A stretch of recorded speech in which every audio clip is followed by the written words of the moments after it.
With only 8 episodes in total, 1923 Season 2 is quickly approaching its eventual endgame.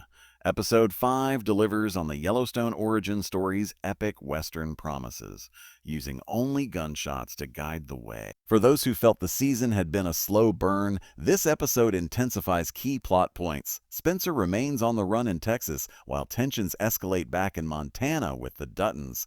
The stakes have never been higher. Meanwhile, Father Renaud and Marshal Thomas continue their brutal search for Teonna, who has managed to evade them so far.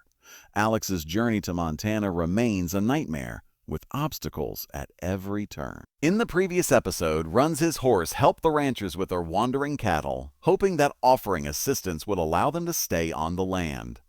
Meanwhile, Teonna and her father fled town and headed north toward Mexico City after spotting wanted posters of her plastered everywhere. Since this area is beyond their jurisdiction, Marshal Kent and Father Renaud might not pursue them. However, Kent could easily spot them in the distance, as the road ahead stretched across 1,000 miles of open plains. Midway through the journey, Pete made the decision to break off from the group to find water for the horses, but Run's his horse warned him of the dangers, knowing how treacherous these areas could be.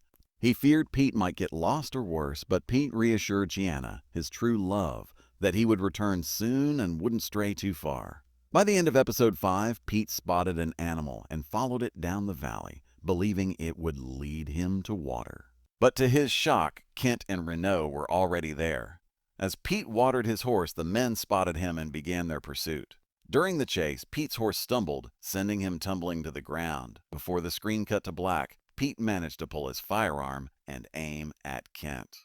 3 shots rang out. 2 of those shots likely came from Kent, a far more experienced marksman.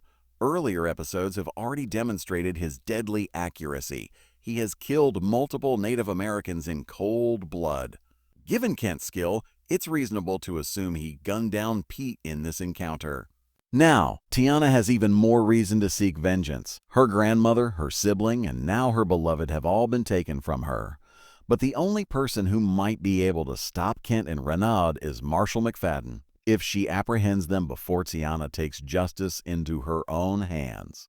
Meanwhile, Spencer's troubles continue. In the previous episode, he encountered outlaws who threatened to rob him after he boarded a freight train to escape Fort Worth police officers. Now, in episode 5, he seeks shelter under a tree for some rest, only to find himself facing a new problem. This time, it's Marshal Mamie, a good cop in search of Kent and Renaud, the men responsible for killing 3 Native children and fleeing. When Spencer mentions Montana, Mamie grows suspicious. She refuses to believe that the fugitives she's after also happen to be from the same state as him. Her doubt leads her to invite Spencer to the nearest station in Amarillo where she can verify his story. There, she contacts Sheriff McDowell. To her surprise, McDowell confirms that Spencer Dutton is a decorated war hero, awarded a medal by the president for his service in World War I. But while McDowell recognizes Spencer, he isn't thrilled about his return. Spencer makes his intentions clear. He's coming home to put an end to the war that has spilled his family's blood. Before hanging up, McDowell instructs Mamie to delay Spencer's journey for as long as possible. He senses that Spencer is bringing a storm of rage and destruction that could upend the town. However, despite her duty, Mamie cannot justify holding a man who has done nothing wrong. She ultimately hands Spencer the ticket to Montana she promised him during their first meeting. Meanwhile, Alex faces her own struggle. Before she could board the train in the last episode, she was robbed in a New York terminal, losing all of her possessions. With nothing but her luggage, she managed to catch the train, battered, bruised, and struggling to walk. The following day, she discovers that her ticket does not include free meals. Starving and without money, she pleads with a porter for food. He leads her to his manager, who offers a meal, but only if she works for it. Forced into labor, Alex begins serving as a waitress on the train. But things take a dark turn when a wealthy man attempts to assault her. Enraged, Alex retaliates, striking him in the face with a steel coffee jar. As a result, she is imprisoned in a cage at the back of the train.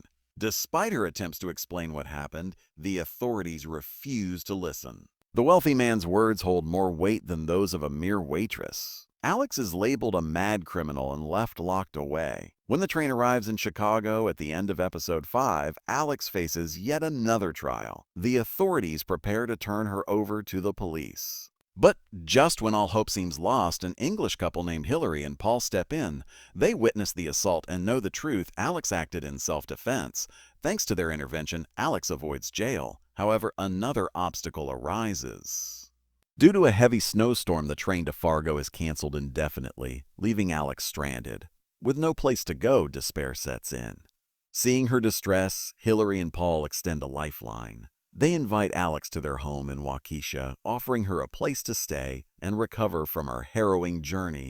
She can rest there until the Fargo train resumes service, allowing her to continue to Montana and reunite with Spencer. With each passing episode, 1923 continues to build toward an explosive conclusion.